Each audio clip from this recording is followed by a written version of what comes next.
చిగురించబోతుంది. గొప్ప దినాలను చూడబోతున్నావు. నీ యేసుకు సమస్తము సాధ్యమే. మార్నింగ్ దేవుని ప్రియ కుమారుడు, గుడ్ మార్నింగ్ దేవుని ప్రియ కుమార్తె, special good morning to you. ఈ ఉదయాన్న దేవుడు నీతో మాట్లాడుతూ ఒక విషయం తెలియజేస్తున్నాడు. ఫలించడం గురించి, ఫలించి వ్యాపించడం గురించి ప్రతి మానవుడు చాలా ఆశపడతాడు.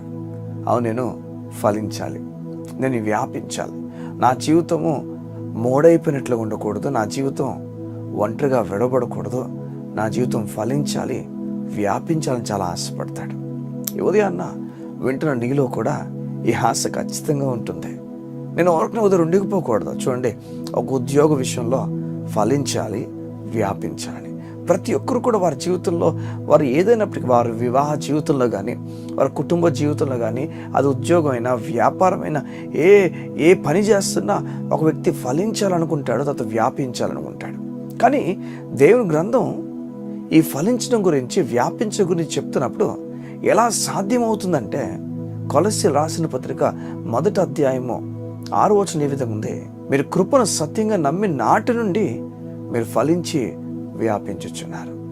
చూడండి, యేసయ్య కృపను నమ్మిన వ్యక్తి, యేసయ్య కృపను కృపగా తీసుకున్న వ్యక్తి, అయ్యా నేను నీతిమంతుడు, నీ ఎదుట నీకు వందనాలు, నీ ఎదుట నేను నిలబడే అవకాశం కలిగింది, నీకు స్తోత్రాలు. నా మంచితనం బట్టి కాదు, నా గొప్పతనం బట్టి కాదు, నాలో ఏ మంచి లేదు, నేను చెడ్డవాడినైనప్పటికీ నువ్వు నన్ను ప్రేమించావు, నీకు స్తోత్రాలు.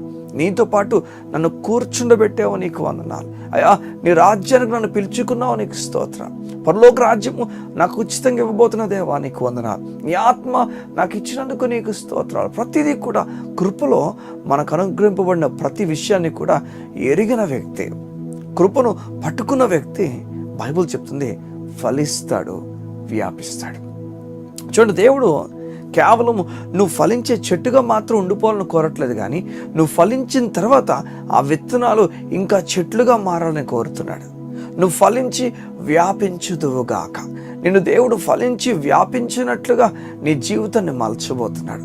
కొలస్సీ ఈ విధంగా చెప్తుంది, మీరు ఫలించాలంటే, వ్యాపించాలంటే కృపను సత్యంగా నమ్మాలి. మీరు ఏ వ్యక్తి అయితే నేను పాపినని, నీతిమంతుని ఆలోచన లేకుండా నేను ఇంకా నీతి గురించి, నీతి సంపాదించడం గురించి కష్టపడిపోవాలి, నేను చాలా ప్రయాసపడాలి అని ఎవరైతే ఆలోచిస్తారో వారు కృపను నమ్మట్లేదు, క్రియలను నమ్ముతున్నారు.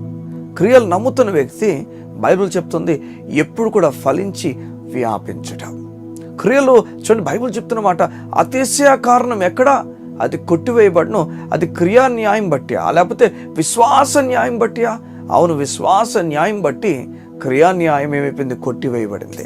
అతిశయించేవాడు ఇప్పుడు గర్వపడలేదట, నేను ఆ క్రియలు చూడు, నా పనులు చూడు, నేను చూడు, నీకన్నా బెటర్ దేవుని మెప్పిస్తున్నాను చూడు, ఇలా క్రియలు బట్టి ఒక వ్యక్తి వెళ్ళాడట. ఈ లోకంలో ఎంత గనులు అయినా, గొప్పవారైనా, వారు ఎంత గొప్ప క్రియలు చేస్తున్నా బైబిల్ చెప్తుంది, ఆ క్రియలు లెక్కకు రావు. పొగుడుకోవడానికి, గొప్పవాడని చెప్పుకోవడానికి క్రియలు చూపించుకుంటున్నాడేమో ఒక వ్యక్తి, బైబిల్ తెలియజేస్తుంది, ఆ క్రియలు లెక్కకు రావు. ఏది లెక్కకు వస్తుంది? దేవుని కృప మాత్రమే లెక్కకు వస్తుంది. ఈ ఉదయం దేవుడు చెప్తున్నాడు, నువ్వు ఫలించబోతున్నావు, నువ్వు వ్యాపించబోతున్నావు, నువ్వు ఉన్నతమైన కార్యాలు చూడబోతున్నావు. విను జాగ్రత్తగా, నువ్వు నీతిమంతుడుగా నమ్మడానికి ఇష్టపడు. దేవునికి దూరంగా ఉన్నావు అన్న విషయం నుంచి బయటకు వచ్చి, నేను చాలా దగ్గరగా ఉన్నానండి, నా దేవునికి చాలా దగ్గరగా ఉన్నాను, నా దేవుడు నన్ను ఎంత ప్రేమించాడంటే, తప్పిపోయిన గొర్రెని నన్ను తన భుజాల మీద వేసుకొని వెనక్కి తీసుకొచ్చి నన్ను చంపడానికి కాదు, కానీ ఒక వేడుక చెప్పడానికి, నా గొర్రె దొరికింది అని ఒక వేడుకని చెప్పడానికి తీసుకొని వచ్చాడు. అవును, నీ పట్ల ఆయన చెడ్డ దృష్టి కలిగి లేడు, మంచి దృష్టి కలిగి ఉన్నాడు, నిన్ను ప్రేమించుచున్నాడు. ఈ ఉదయాన్న అందరు చెప్పిన మాటలు నమ్ముతున్నావు లేదు, దేవుని మాట నమ్ము, ధైర్యంగా ముందుకు వెళ్తావు, నువ్వు ఫలించి వ్యాపించుదుగాక. కళ్ళు మూసుకున్నట్లయితే ఈ ఉదయాన్న మీ గురించి నేను ప్రార్థన చేయడానికి ఇష్టపడుతున్నాను.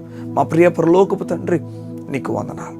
నిబిడలు వారి జీవితంలో నెమ్మదిని కలుగు చేయదేవా, నీకు స్తోత్రాలు. వారు ఏ చోట అలసిపోవాల్సిన పని లేదని, ఏ చోట కృంగిపోవాల్సిన పని లేదని, నీవు చూపించు బాట గొప్పదని, నీవు నడిపించు తీరు గొప్పదని, వారు నెమ్మది కలిగి నీ మీద ఆధారపడి ముందుకెళ్ళినట్లుగా సహాయమును మేము అడుగుతున్నాం.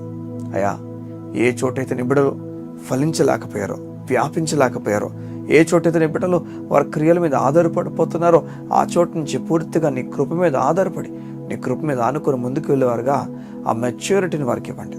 ఆత్మీయ మెచ్యూరిటీని ఇచ్చి నీ బిడ్డలు నడిపించమని కోరుతూ యేసయ్య నామమున ప్రార్థించుచున్నాము తండ్రి. ఆమేన్, ఆమేన్, ఆమేన్. దేవుని లేఖనాలు చెప్తున్నాయి, క్రియల మూలంగా కాదు, విశ్వాసం మూలంగా మనం నీతిమంతులుగా తీర్చబడ్డాం. నేను నమ్ముతున్నాను, గొప్ప కార్యాలతో దేవుడు ఇది నుండి నడిపించబోతున్నాడు. God bless you. See you tomorrow.